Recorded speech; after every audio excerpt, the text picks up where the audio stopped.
DM news Gujarati. ધાનેરાના જાડી ગામમાં આંગણવાડી કેન્દ્રની જર્જરિત હાલત. આંગણવાડી કેન્દ્રની મકાનના ઉપરની છતના પતરા તૂટી ગયા. ધાનેરાના જાડી ગામે આંગણવાડી જર્જરિત હાલતમાં. આંગણવાડી કેન્દ્રના મકાનના ઉપરની છતના પતરા તૂટી ગયા. વારંવાર તૂટેલા પતરાના ટુકડા પડતા હોવાથી સતત ભયનો ઓથાર. કેન્દ્રમાં અંદાજે 50 બાળકોની હોય છે શિક્ષણ માટે અવરજવર. વારંવાર રજૂઆત છતાં છતની સ્થિતિ એમની એમ જ. આંગણ કેન્દ્રમાં તૂટેલા પતરાવાળી છતની નીચે બેસવા બાળકો મજબૂર. ગામના જાગૃત નાગરિકે વિડીયો બનાવી કર્યો વાયરલ. આધુનિક મકાન અને સારા શિક્ષણના દાવા વચ્ચે જાડી આંગણવાડી કેન્દ્રના અલગ જ દ્રશ્યો. ડીસાના વેલુનગર વિસ્તારની ઘટના. વેલુનગર વિસ્તારમાં સામાન્ય બોલાચાલીમાં મારામારીની ઘટના સામે આવી છે. ડીસાના વેલુનગર વિસ્તારની ઘટના. વેલુનગર વિસ્તારમાં સામાન્ય બોલાચાલીમાં મારામારીની ઘટના. મિલન રાજપૂત અને જેકી મોદી વચ્ચે સામાન્ય બોલાચાલીમાં મારામારીની ઘટના. મિલન રાજપૂત અને તેના મિત્રોએ ભેગા મળી જેકે મોદી પર હુમલો કર્યો. હુમલામાં ગંભીર રીતે ઈજાગ્રસ્ત જેકે મોદીને સારવાર માટે ડીસા સિવિલ હોસ્પિટલ જવાયો. બનાવને પગલે દક્ષિણ પોલીસ દ્વારા ઘટના સ્થળે પહોંચતા સપના પાર્લર પરથી વિદેશી દારૂ મળી આવ્યો. ગંભીર ઈજાગ્રસ્ત જેકે મોદી સપના પાર્લરનો માલિક છે. જેકે મોદી દ્વારા વિદેશી દારૂનું વેચાણ કરવામાં આવતું હતું. ડીસા દક્ષિણ પોલીસે વિદેશી દારૂ કબજે કરી વધુ તપાસ હાથ ધરી. બનાવને પગલે મોડી રાત્રિ સુધી ઘટના સ્થળે લોકોના ટોળેટોળા ઉમટ્યા. ઉપલેટામાં યોજાનાર નગરપાલિકાની ચૂંટણી સંદર્ભે શહેર અપક્ષ પાર્ટી દ્વારા વોર્ડ નંબર 3ના ઉમેદવાર દ્વારા પ્રચાર રેલી યોજાઈ. ઉપલેટામાં નગરપાલિકાની યોજાનાર ચૂંટણી સંદર્ભે શહેર અપક્ષ પાર્ટી દ્વારા વોર્ડ નંબર 3 ઉમેદવાર દ્વારા યોજાઈ પ્રચાર રેલી. રાજકોટ જિલ્લાના ઉપલેટા નગરપાલિકાની સામાન્ય ચૂંટણીના પ્રચાર પ્રસાર શરૂ થયા છે ત્યારે વિવિધ પક્ષો દ્વારા પ્રચાર રેલીઓ તેમજ જાહેર સભાઓ યોજાઈ રહી છે અને પોતપોતાના વિસ્તારોમાં મતદારોને જંગી બહુમતીથી ઉમેદવારોને જીતાડવા તનતોડ મહેનત કરાઈ રહી છે. ત્યારે વોર્ડ નંબર 3માંથી અપક્ષમાંથી ચંદ્રપાલસિંહ જાડેજા ઉમેદવાર ઉભા રહ્યા છે.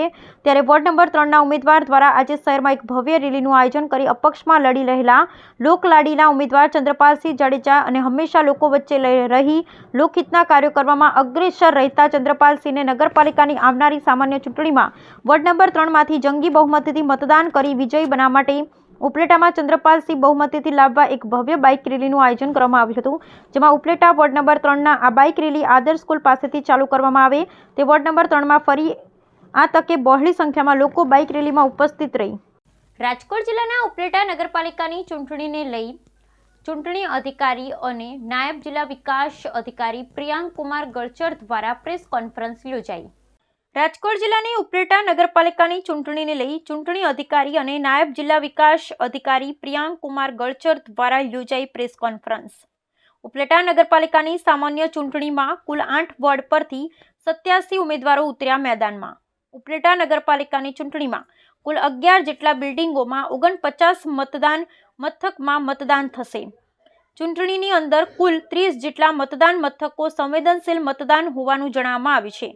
22,198 મહિલા તેમજ 23,018 પુરુષ સહિત કુલ 45,217 મતદારો ઉપલેટા નગરપાલિકામાં નોંધાયા છે.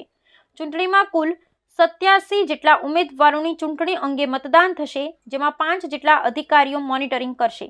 16 ફેબ્રુઆરી રવિવારના યોજાનારા મતદાનને લઈ મામલતદાર તેમજ જિલ્લા વિકાસ અધિકારી દ્વારા મતદાન માટેના સ્ટાફને રવાના કરવામાં આવ્યો. નગરપાલિકાની યોજાનાર ચૂંટણીને લઈ ચૂંટણી અધિકારી દ્વારા મતદાન મથક બૂથ પર મોબાઈલ લઈ જવા પર પ્રતિબંધ હોવાની તમામ મતદારોને અપીલ કરાઈ.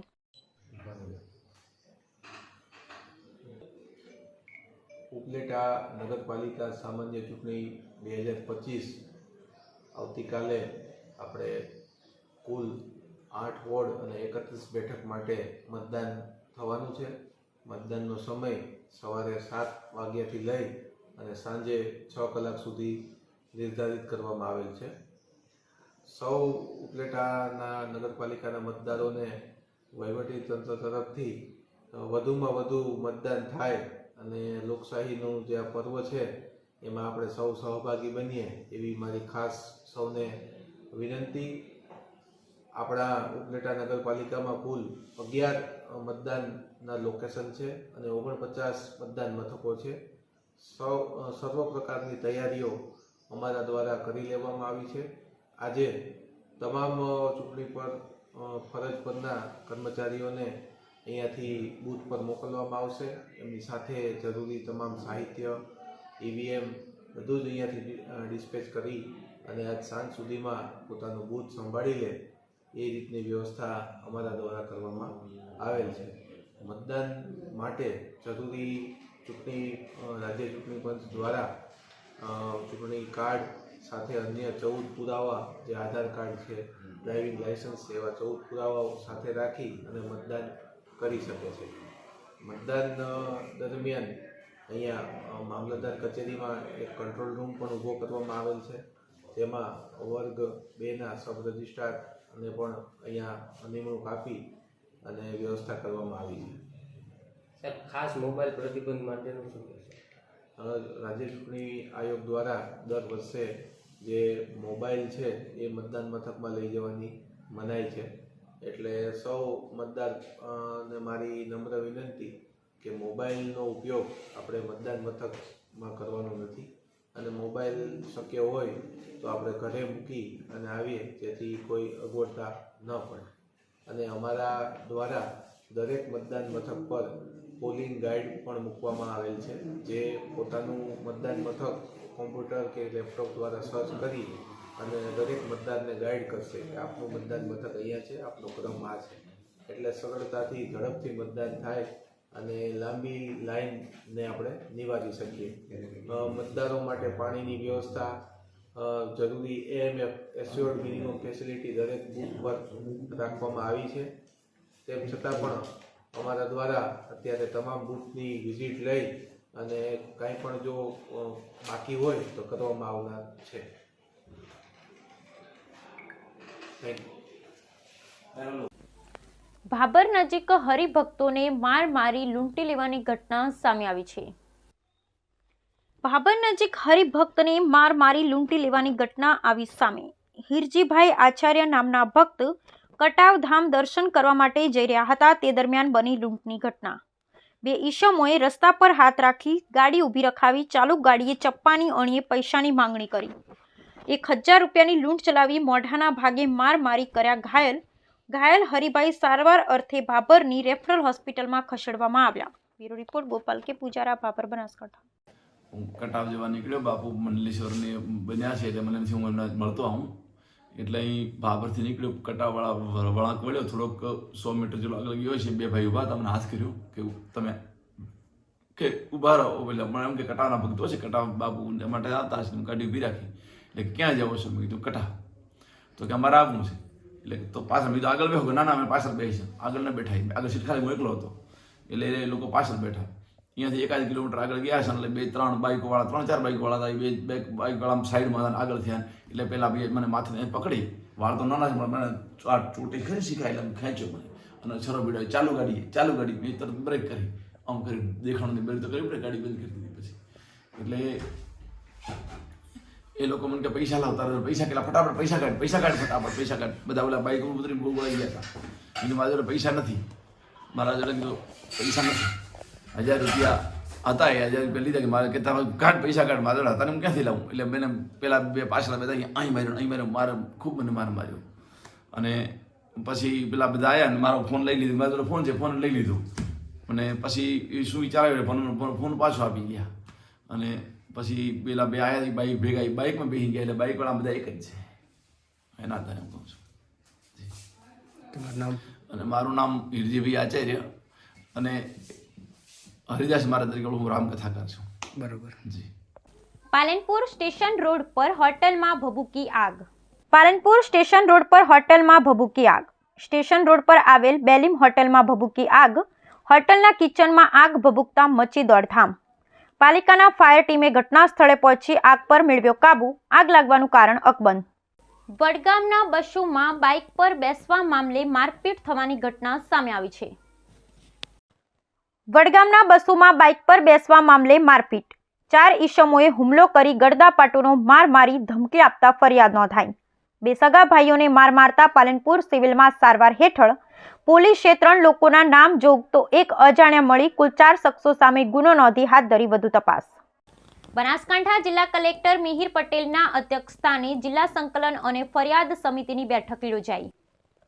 બનાસકાંઠા જિલ્લા કલેક્ટર શ્રી મિહિર પટેલની અધ્યક્ષતામાં જિલ્લા સંકલન અને ફરિયાદ સમિતિની બેઠક યોજાઈ.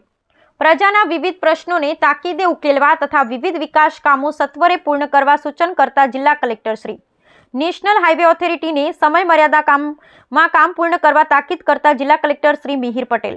બનાસકાંઠા જિલ્લા કલેક્ટર શ્રી મિહિર પટેલની અધ્યક્ષતામાં આજરોજ કલેક્ટર કચેરી મીટિંગ હોલ પાલનપુર ખાતે જિલ્લાની સંકલન અને ફરિયાદ નિવારણ સમિતિની બેઠક યોજાઈ હતી, જેમાં ધારાસભ્યશ્રીઓએ વિવિધ વિભાગોને પૂછેલા પ્રશ્ન સંદર્ભે અધિકારીઓ દ્વારા આપેલા જવાબો પરત્વે ચર્ચા કરવામાં આવી હતી. આ બેઠકમાં જિલ્લા કલેક્ટર શ્રી દ્વારા મળેલ વિવિધ રજૂઆત બાબતે સંબંધિત અધિકારીશ્રીઓ પાસેથી રિવ્યુ લઈ કામની પ્રગતિનો અહેવાલ ચકાસ્યો હતો, તેમજ જરૂરી સૂચના અને માર્ગદર્શન આપ્યું હતું. રોડ, રસ્તા, આરોગ્ય, શિક્ષણ, નેશનલ હાઈવે બાબતે આવેલ રજૂઆત સંદર્ભે તમામ પ્રશ્નોના ઝડપી નિરાકરણ માટે જિલ્લા, તાલુકા અને ગ્રામ્ય કક્ષાએ સંબંધિત વિભાગ અને અધિકારીઓ સાથે સંકલન કરી ઝડપી પૂર્ણ કરવા જણાવ્યું હતું. આ સાથે તકેદારી, પેન્શન વગેરે બાબતોએ ત્વરિત કામગીરી કરવા સૂચન કરાયા હતા. જિલ્લા કલેક્ટર શ્રીએ નેશનલ હાઈવે ઓથોરિટી વિભાગના અધિકારીશ્રીઓને સમય મર્યાદામાં કામ પૂર્ણ કરવા તાકીદ કરી હતી. અધ્યક્ષ સ્થાનેથી પ્રજાના પ્રશ્નોને તાકીદે ઉકેલવા તથા વિવિધ વિકાસ કામો સત્વરે પૂર્ણ કરવાની જિલ્લાના અમલીકરણ અધિકારીઓને સૂચન કરાયા હતા. બેઠકમાં દિયોદર ધારાસભ્ય શ્રી કેસાજી ચૌહાણ, કાંકરેજ ધારાસભ્ય શ્રી પ્રવીણભાઈ માળી, ધાનેરા ધારાસભ્ય શ્રી પ્રવીણભાઈ માળી, ધાનેરા ધારાસભ્ય શ્રી માવજીભાઈ દેસાઈ દ્વારા લોકહિત અને જનકલ્યાણના પ્રશ્ન સંદર્ભે કરાયેલી કાર્યવાહી અંગે બેઠકમાં સમીક્ષા કરાઈ હતી. આ બેઠકમાં ડીસા ધાનેરાને જોડતો ફોરલેન રોડ, થરાદ મુખ્ય નહેરમાંથી ધાનેરા તાલુકાના ગામોમાં તળાવ ભરવા બાબત, દાંતીવાડા ડેમ ઓવરફ્લો થતાં નદીમાં વહી જતા પાણીને કાચી કેનાલ મારફત સીપુ ડેમમાં પાણી નાખવું, જોરાપુરા ભાખર ગામને દાંતીવાડા તાલુકામાં સમાવેશ કરવો, દિયોદર ભાખર હાઈવેથી આમલા ગામને જોડતા રોડના રિપેરિંગનું કામ, દિયોદર ખાતે ધનાશ્રી તળાવ, લાખણીનું ખળવાવાળું તળાવ તથા ભીલડીનું દુધિયા તળાવમાં ગટર તથા ચોમાસાના પાણીના નિકાલ અંગેનો પ્રશ્ન, ડીસા સ્થિત ડિશન્ટ હોટલ સામેથી લઈ રાજમંદિર સુધી સર્વિસ રોડ પર અંડરગ્રાઉન્ડ ડ્રેનેજ માટે મંજૂરી બાબતે, ડીસા આખોલ સ્થિત જંકશન નાનું બનાવવું, થરા શહેરમાં સર્વિસ રોડની પહોળાઈ વધારવા સહિતના પ્રશ્નો બાબતે કામગીરીની સમીક્ષા કરાઈ હતી. આ બેઠકમાં જિલ્લા વિકાસ અધિકારી એમ.જે. દવે, જિલ્લા પોલીસ અધિક્ષક શ્રી અક્ષરાજ મકવાણા, અધિક કલેક્ટર શ્રી સીપી પટેલ સહિત જિલ્લાના અમલીકરણ અધિકારીઓ ઉપસ્થિત રહ્યા હતા.